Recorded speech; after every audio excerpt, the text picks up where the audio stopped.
Kubor ka Batesi TV. Lawan Rashapi da ka Orange Nissan Looms Hopo near Fire Brigade Shillong. Ringkat bat ka net footage. Ordar mapi. Minwan ra mangi hakerdog ying jongpi. Menta kasngi ka henreuterik ubna jembang arajar arpuai.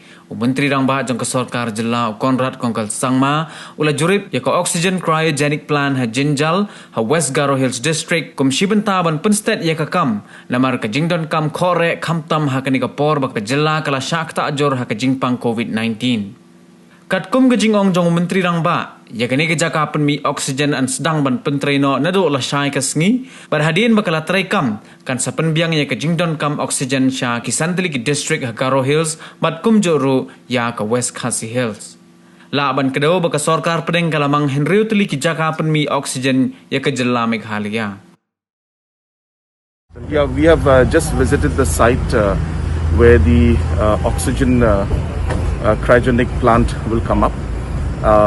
The site is in Jingjal, and this site will, or this particular plant will curtail to the needs of the 5 districts of Garo Hills, as well as it can also supply to West Khasi Hills.